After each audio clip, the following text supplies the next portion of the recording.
What? You got to be careful of the noises that you make. Okay. All right. 3, 2, 1, and here we go. Yeah. We want to welcome everybody to the FNS podcast.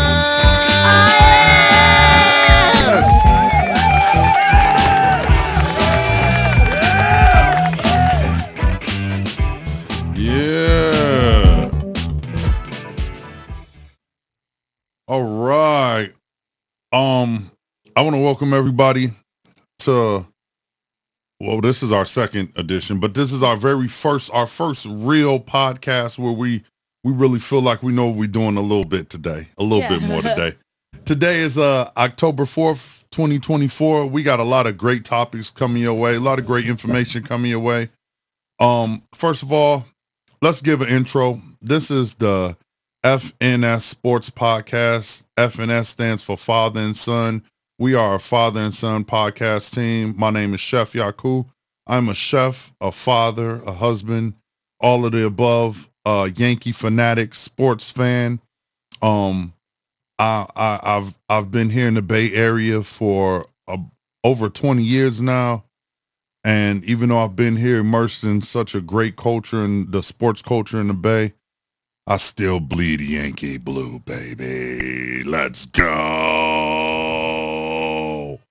Let's go. So, sitting next to me, we have my co-host, my son, my heir, my legacy, my guy, Angel. Angel, let's give you a round of applause, man. Welcome to the show, my co-host. Angel, can you just give a little introduction about yourself, age, talk about your little sports background, how you feeling, and what's your team? What's your team in baseball? Let's talk about it. So yeah, my name is Angel Sekou. I'm 13 years old, and I am a Padres fan, a big Padres fan. And I was born a Yankee fan, but then I started playing MLB The Show, and I started getting introduced to many new teams that I could play with, and the Padres came to mind. Wait, I think it's kind of funny because did you just say juiced and then talk? I'm sorry. Keep going. Keep going. I think today we're gonna have to have the after podcast boxing match. I feel that. It's cool. So talk to me.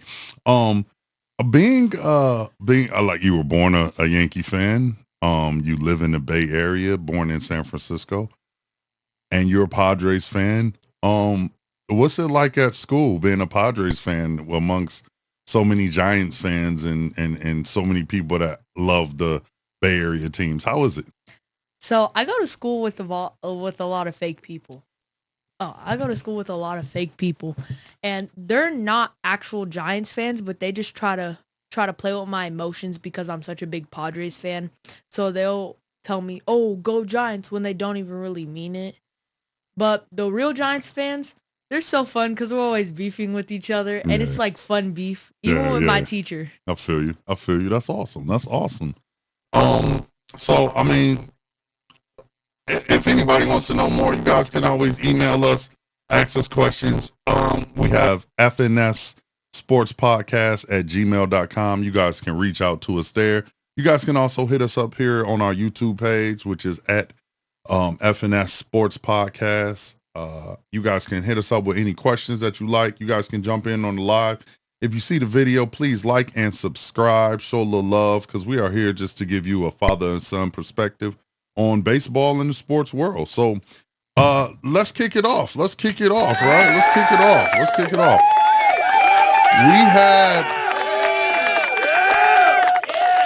We got today, which is our little pause in baseball, in playoff baseball. We had an amazing wild card series, wild card round, I must say. Although most of them were sweeps, we did have one series that went all 3 games, and it was an amazing game. But we're just going to go through the list here, kind of go through the list and kind of talk about the recap of the wild card. Here's the first wild card recap we have. It's Detroit versus Houston. Detroit versus Houston series. What do you think about it? Well, first of all, who did you have in that series? I think I had Detroit in that series. I don't think so, buddy. I don't think so. I think you had Houston in that one. I could be wrong, but I think you had Houston in that one. But we're gonna do our list today. But I could have swore I heard you say Houston. I'm not sure. I'm pretty sure. Okay, I don't even know. But tell me about that series. How do you feel about that series? How do you feel about the team that went on and won? How do you feel about how the series played out? Detroit was just coming in, a super hot team.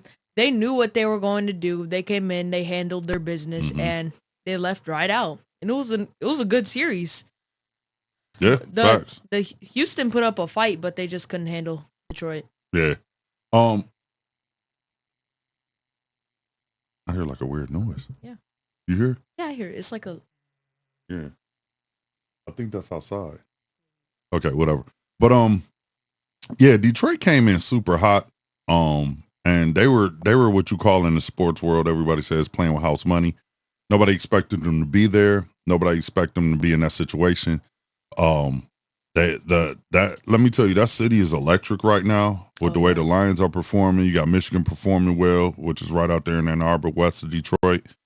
So you're getting a lot of action. So that wild card series was really Detroit's for the taking. And I felt like they made a lot of plays that in previous years, Houston was the team to make those plays and to get those things that kind of fell in their direction. So kudos to Detroit for doing what they needed to do to finish that series off.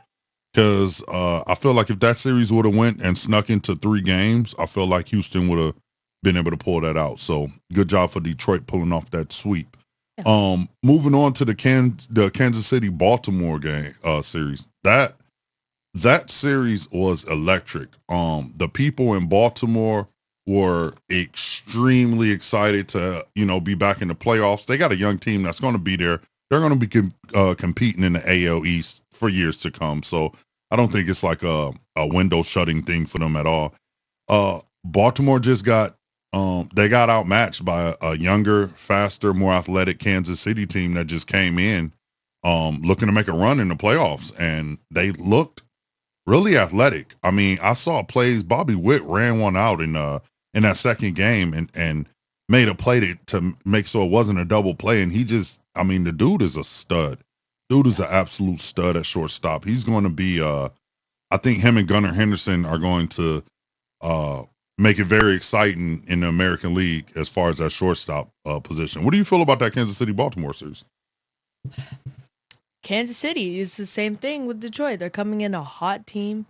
They're not as hot as Detroit, but they were coming in. They were pretty hot. And Baltimore, they're both really good teams. And they bashed heads. Kansas City came out on top. Yeah, facts. That's a good one, and that was exciting. Moving on to, what hands down was the most exciting series of this wild card early playoff round. Definitely. The New York Mets and Milwaukee. The Mets find a way again to just come back from being dead on just dead on arrival. You think that it's over for them. And I compare them to The Undertaker when you think it's right when it's over and they just pop up and they're out the casket and it's like the dead walking again. It's absolutely amazing. Some of the guys on that team, they got baseball players on that team. They just got Nemo. Brandon Nemo is one of those guys to me. I just always feel like in those big moments, you always hear his name being called. Francisco Lindor is the same, and then like Pete Alonso with, so far the I would say the biggest hit of the Mets the Mets season so far. I would say possibly, yeah. And so that was just a beautiful series. What do you think about that series? How do you, do you agree with me that was the most? I totally agree with you. That series was just so exciting to see because I didn't think that the Mets were gonna move on. Mm-hmm. I thought that it was gonna be Milwaukee taking it because Jackson Chourio and Milwaukee is just a great team. Yeah, thanks. But New York Mets, Pete Alonso with the greatest hit of the Mets season. He came in clutch. Yeah. Francisco Lindor has been coming in clutch too, but it was the Polar Bears time. I'll tell you this much. Francisco Lindor in any other season other than this year is the National League MVP, hands down. Like, it wouldn't even be I don't think it'd even be a argument for Francisco Lindor being the MVP of the National League if Shohei Ohtani wasn't born. But yeah, I mean, Francisco always comes up, and he really led that off. I mean, getting on base. I mean, he had on the only two hits for the Mets of the night. So he gets up there, gets on base, and he turns the Brandon Nimmo single into he gets on third base from that, and that really, I mean, Devin Williams has been pretty much lights out all season. Um, I saw him looking shook. He was like, "Oh no, not again!" And that's what happens with the Mets. I mean, they're the cardiac kids. They're never down, they're never out. And how do you beat a team that's never out? You know, Yeah. That's a great question. So moving on to a wild card series that I know you are excited to talk about, and you know what? I'm not even mad at it. It is. I I personally looked at this as a passing of the torch series.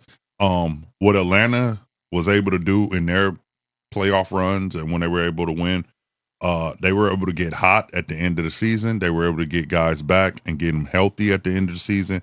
They were able to show pitching depth at the end of the season, and they were able to have guys that just came up, stepped up, and performed. And they had young guys that performed. And looking at the San Diego team, you guys are young. A lot of you guys are signed in and locked in for a while. I mean, let's talk about this wild card series, man. How do you feel about that coming out of that series? My boys, the San Diego Padres, did amazing in that series.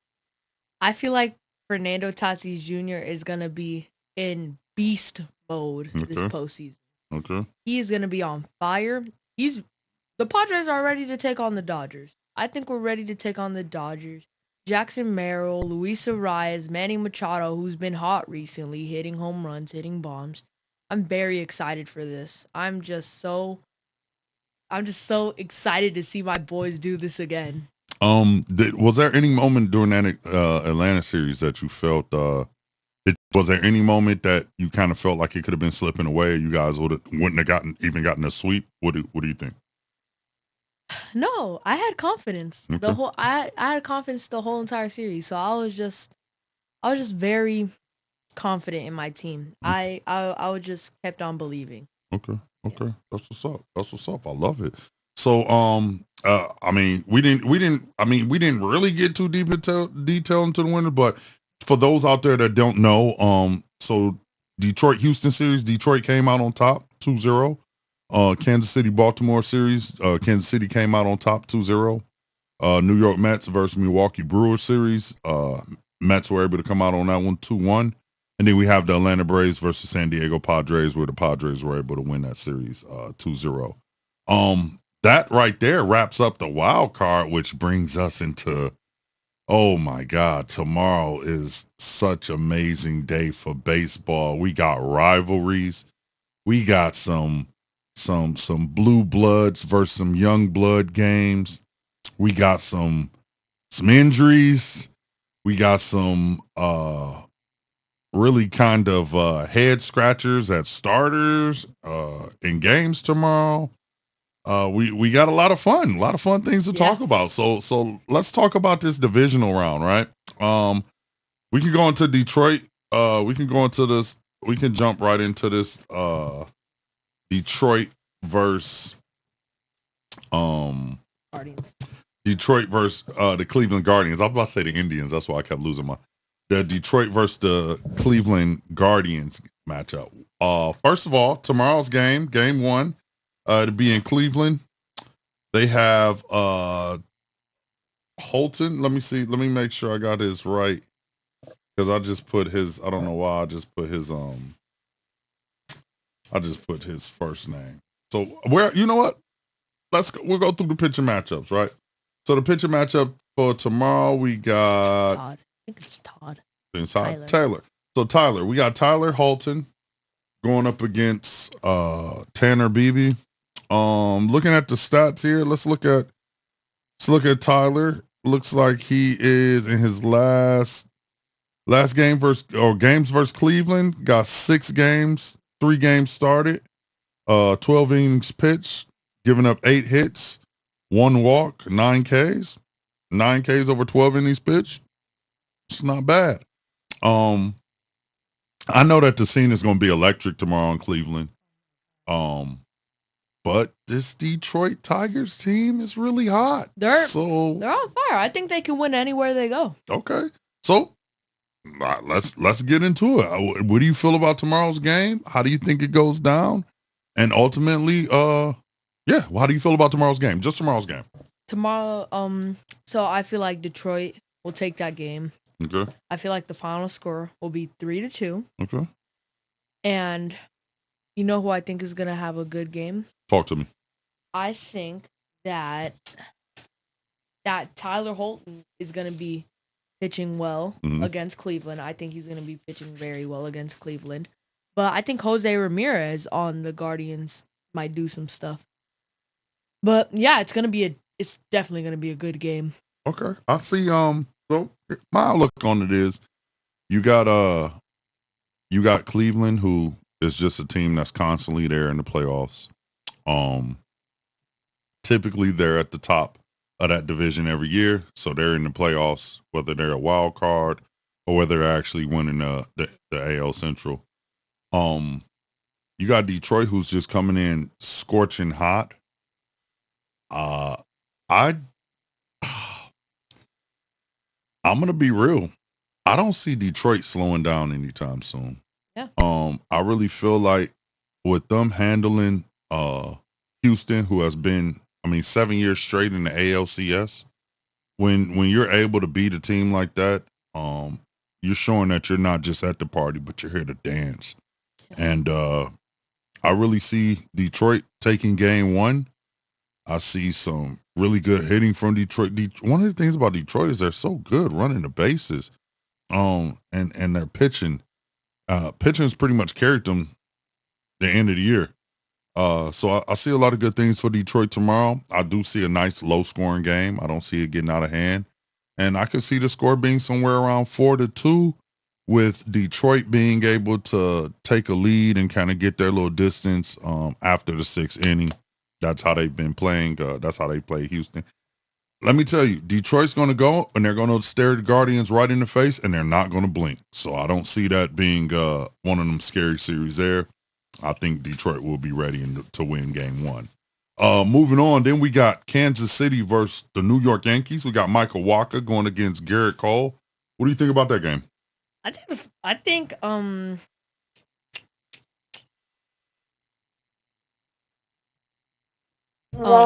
guess what? We don't care what you think. No, I'm joking. But on the real, tell me.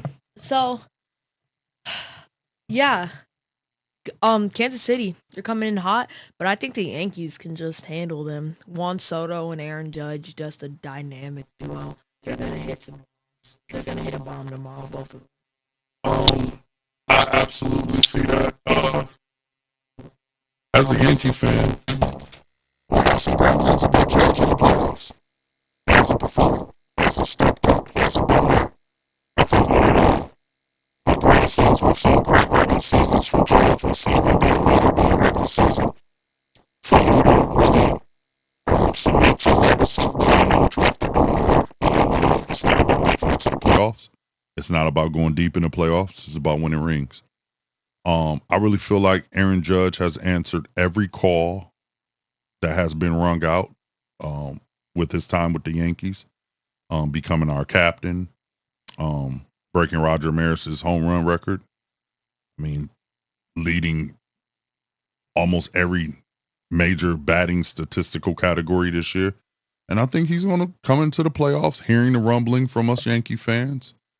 And I feel like Judge is going to lead us tomorrow in a grand way. I see two bombs from Judge. I see one from Soto. I see one from Stanton. I see some great defense. I feel like we've arrived. My one question, my one thing is, and what I don't know, and we'll find out a little bit, I guess tomorrow morning, is our pitching rotation. Who made it? Who didn't? And that's my thing. I don't want Cole anywhere on. I don't want Clay Holmes anywhere on my roster.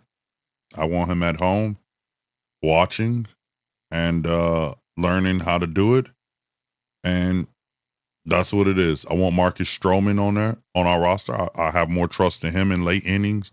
The guys just came in and been an inning eater for us, and I trust him a lot more than I trust Clay Holmes in that situation. Yeah. I even see Tommy Canley. I see Weaver, Leiter. I see those guys being ready, and I really see a good game tomorrow. And I'm going to say 7-2, Yankees over the Royals.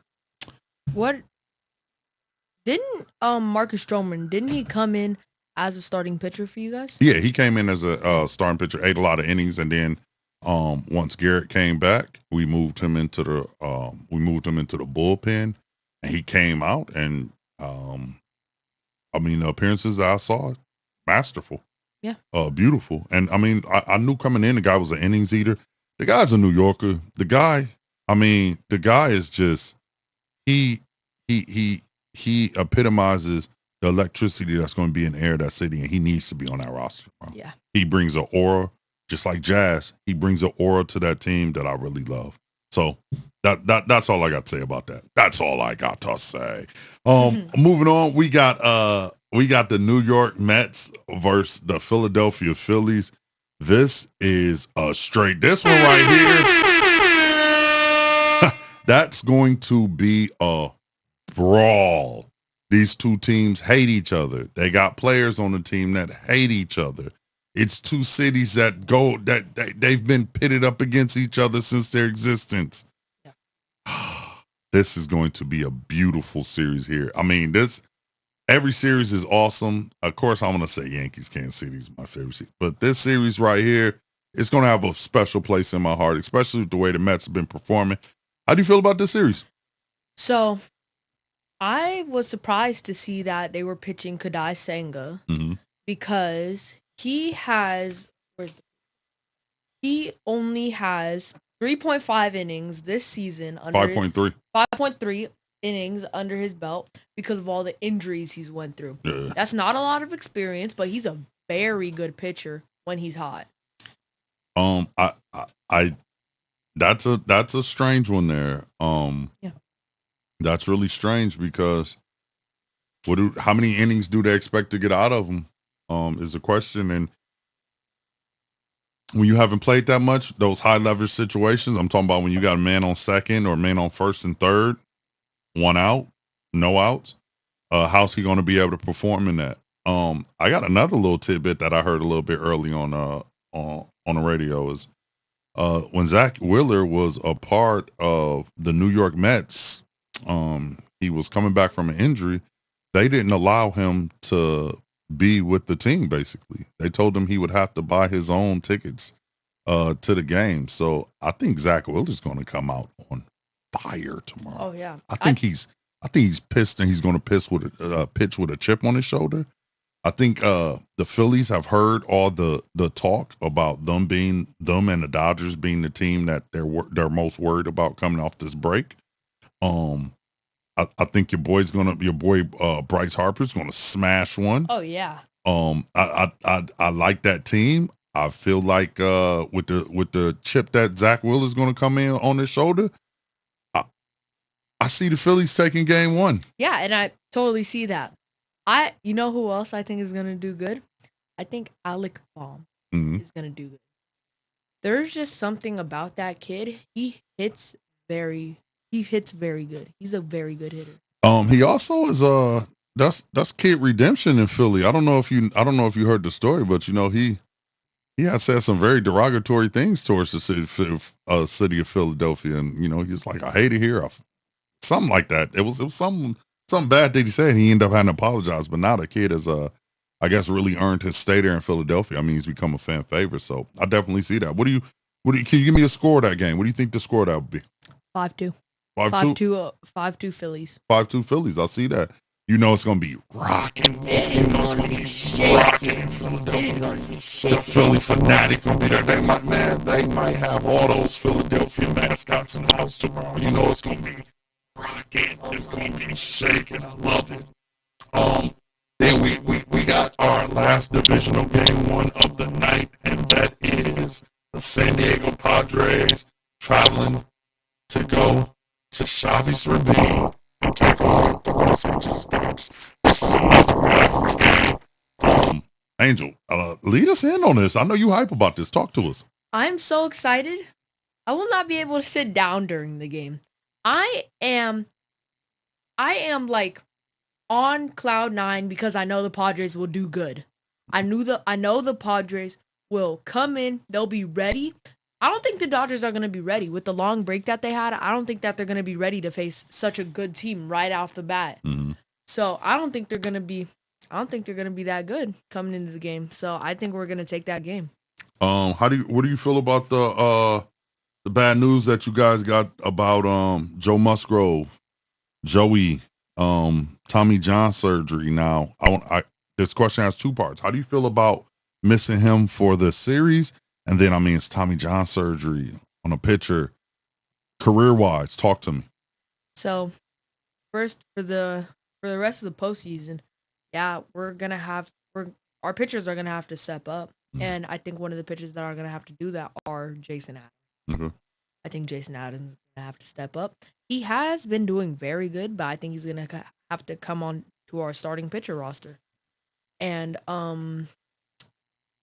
man, Tommy John surgery on a pitcher, that's so tough because Joe Musgrove is such a good pitcher.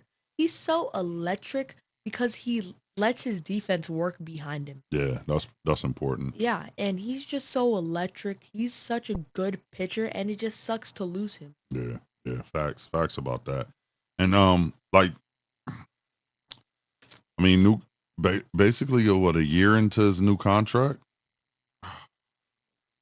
That's so now you guys bring what's his name? He's gonna come out the bullpen. He's gonna start for you guys one of the games. But Hugh Darvish, yeah. He's gonna be coming out of leaving his bullpen road and coming out and started, which honestly, he's been electric in the playoffs. He's probably wants some redemption too, so I wouldn't put too much past him. Give me a score of tomorrow's game. 100-5. Not playing. I think that the final score will be. I think it's gonna be a high scoring game, so I'm gonna say 7-2. Okay, 7-2. I like that. No, not 7-5. I meant 7-5. Okay, 7-5. I like that. 7-5 Padres. The pitching matchup. I didn't even say what the pitching matchup was. That is Dylan Cease versus Yoshinobu Yamamoto. Name. Interesting. Let me tell you, that guy should have been a Yankee, right? Should have been a Yankee. But I understand the appeal going to the Dodgers. I really got Dylan Cease coming in, shutting that Dodger lineup down. I think it's going to get scary. Bullpen versus Ohtani. Depends on the matchups that you guys have there. But yeah, I totally see the San Diego Padres pulling off a victory in Game 1, and I see this one. I see runs getting put on the board, so I'm going to go 8-6. I'm going to say it's going to be an 8-6 game. Yeah. Exciting from beginning to end. We're going to see bombs, dingers, double plays, all that good stuff. It's a star-studded game. Mookie, Freeman, Ohtani, Bogarts, Manny, Tatis, Arise, Cronenworth, Jackson Morrell, the young rookie that's a star. This is a star-studded series. Let's get that straight. Yeah, and something that's gonna be tough for the Dodgers is that Yoshinobu Yamamoto, he's just coming off injury. Yeah, facts. So sure he's been practicing, but he hasn't been in a real game situation since May? I want to say. I think May. Okay. But he hasn't been in a real game situation for a long time. So I think we're gonna put up some runs against him. I love it. Yeah. I love it. And get to that bullpen. I don't think. First of all, I feel like left in the playoffs, you guys have the best bullpen in the playoffs. So that I'm not saying bullpen versus bullpen, but I say you guys get to that Dodgers bullpen. And if it happens to get there early, it's gonna be bad. Yeah, it's gonna be bad. You guys put so much pressure on guys. Jurickson Profar, who started the season, looked like he was going to be an MVP candidate, kind of tapered off, but I mean, fits into that lineup so well. I don't see him doing as well any other place. I don't see him doing this well in any other situation he does in San Diego. The hitting around him, I think that clubhouse. I really feel like you guys are a fun clubhouse that gets along. And I see good things from you guys this year. And I think that's dope. So yeah, that's our recap. And then our divisional series talk. We'll go game by game. Next Friday, we'll we'll update what's going on, and then we'll give our full talk. But what I want to do now is I want to go through I want to go through our preseason picture. I want to see what I want to see how we feel like things are going to match up here and work out here. I don't even know where my pen went. That's your pen? This is my pen. Yeah, that's your I pen. think your pen might be buried somewhere. Oh, I don't even know where my pen went. Oh, there it is. It's on the ground. All right, so let's go through this series by series. Let's break it down. Who do we think is moving on? Who do we think is not? How many games? Remember the divisional series is best of 5, and then a best of 7 from there on out. So starting with the Detroit Tigers versus the Cleveland Guardians, who's moving on, and how many games? Detroit. I think Detroit's moving on in. We should put it into. Do I just write the logo? I would cross out Cleveland and then put DET and how many games in the circle.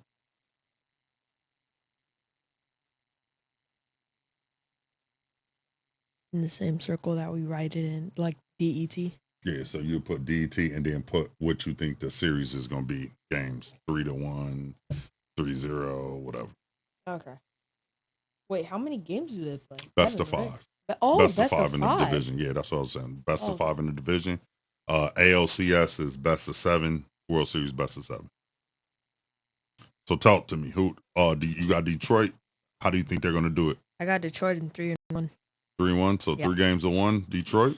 Respect. Yes, so 3 games of 1 Detroit. I also have 3 games of 1 Detroit. I really feel like they're gonna pounce on Cleveland. And I mean, honestly, if the season was a little bit longer, they might have even caught Cleveland in the standings. I mean, that's just how good they've been playing. I don't see that slowing down.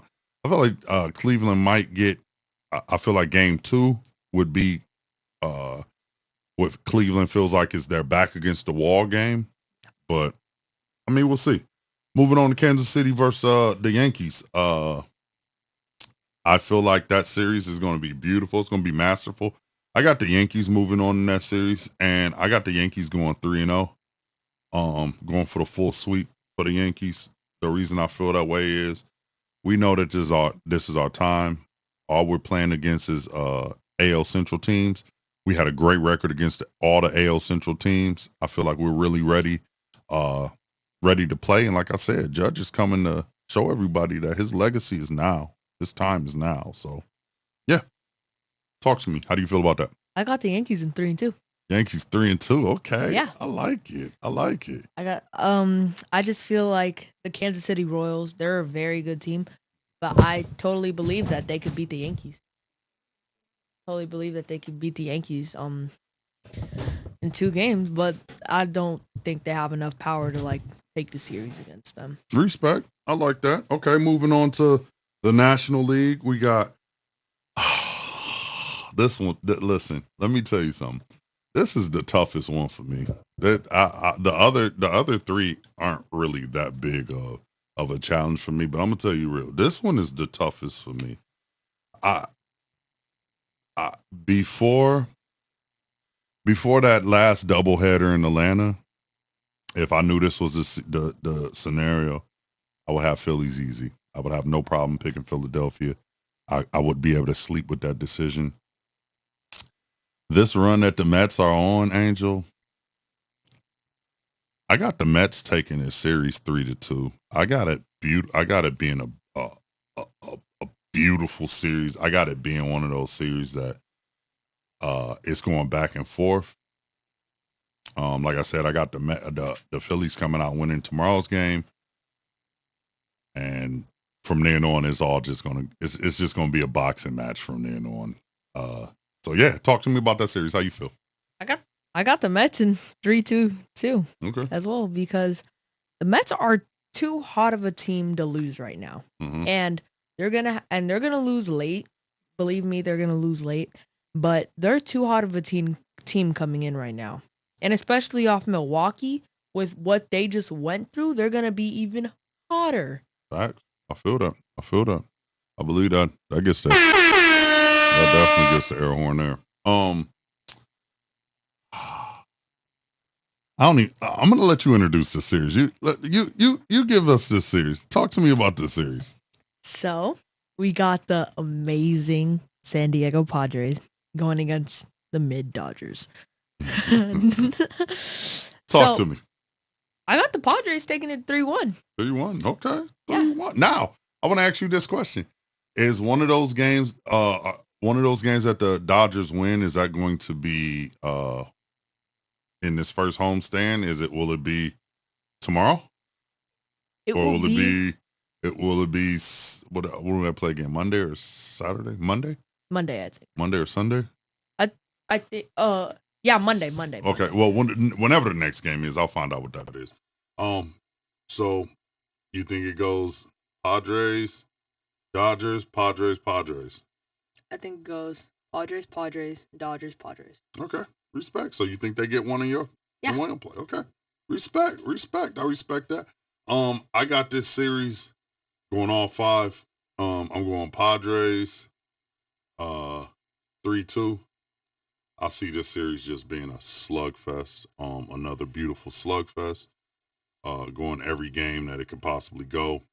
And it's just going to be like one of those heavyweight fights, some old school heavyweight fights where they're just throwing haymakers to try to throw each other out. They're tired. They're leaning on each other. They're just going to throw haymakers. Yeah. I mean, it's pure hate. It's a rivalry. I think it's second or third best rivalry in baseball. What would be first? I don't even think we need to talk Red Sox Yankees. I think that's the number one rivalry in baseball. And then I'll put it second. I can put that second above Mets Phillies. I can do that. That's doable for me. All right. Okay, now moving on. We got Detroit versus New York in the ALCS. Home field advantage goes through New York. Talk to me. What do you feel about that series? They play 7 games, right? Out of 7. This is a 7-gamer. So I think I'm going New York 3-4. New York 3-4. 7 games, 4-3? Yeah. New York? 4-3. Oh, 7-gamer. I like that. All right. 7-3. All right. I'm going 4-1 Yankees. I feel like Detroit is going to be on such a high after beating the Guardians, who is, a division rival. I feel like they're going to be starting to smell their own poop, and I think they're going to be starting to reading their things, and they're going to be hype, and they're going to go against the monster Yankees, and I think we're going to get them on the ropes early. I think we're going to go up 3-0. They're going to come back and win Game 4, and Game 5 is going to be a blowout, absolute blowout. I see the big 3 each going yard in that Game 5. But Stan, Soto, Judge, right? Stan, Soto, Judge. I see them all getting one in Game 5. All right. Moving on. I'll introduce this one. Go ahead, talk to me. All right, we got the Mets, Padres. Mets, Padres. And now, I want to say, before you make this, your Uncle Chuck is a big Mets fan, right? Okay, so I'll dedicate this to him. So you want to? I just want to. If you're going to be hard, I need you to let him down easy, because Uncle Chuck's feisty. He's short, but he's feisty. So talk to us. This is for you, Uncle Chuck. For you. I got the Padres taking it 4-3. I think it's going to be a very good series. Another slugfest, because the Mets, they're just going to be a hot team throughout the whole playoffs. Even if they do move on, they're going to be super hot. So, I got the Padres taking it though in 4-3. I love that. I absolutely have the same thing. I feel like that's a look. This, and I don't want to get ahead of myself. I don't want to. I don't want to seem like, oh, we got this in the bag. I see the Yankees road to the World Series being a lot easier than any of the National League teams going to the World Series. One, the familiarity that the National League teams all face. I mean, every series that I've seen with the Mets versus San Diego's has been a good series. Every series I've seen with the San Diego versus Philly has been a good series. Every series I've ever seen against LA and the Phillies been good. Same thing with the Mets. Yeah. So any series is going to work out and just be beautiful. That's why I have San Diego taking that series 4-3. 7-game slugfest. I'm talking about heroics from the rookie. Something big's going to come from the rookie that's going to put y'all in the place y'all need to be. Yeah. And then we're going to jump in the time machine. No, we're not. We're jumping in the time machine. We're going back to 1998. And as I've been saying all year, I can't wait for 28. This is the year the Yankees win their 28th World Series. We will be victorious over your San Diego Padres, and we will win that series 4-2. And it's going to look like it actually was a sweep because the games you guys win are going to be duds. Talk to me. Oh, really? Okay. Well, we're going to destroy that time machine. And I think Oh, really? Oh, really?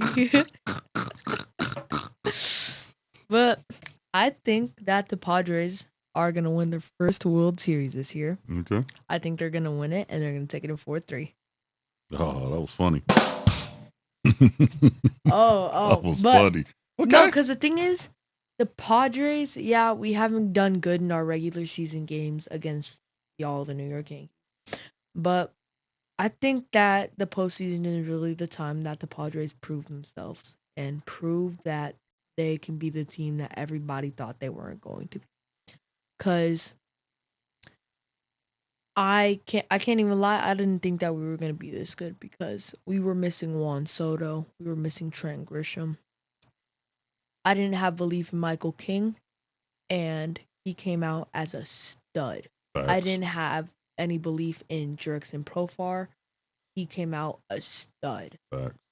I didn't even know who Jackson Merrill was until the Soul Series. I didn't know who that kid was. And at the point in time, I was just gonna be like, oh, he's gonna be a rookie. He's gonna play 2 months. Okay, he's gonna go back on the bench. We're gonna pick somebody up. No, he came out a stud. He's gonna win the Roddy, and this is gonna be the best season ever for the Padres. All right. So, I mean, you guys heard it here first. We both picked a Padres Yankees World Series. I can tell you this. If it is a Padres Yankees World Series, we will be making it down to San Diego. Oh, yes. We will be packing up the equipment, and we will be recording from that ballpark in San Diego or the parking lot.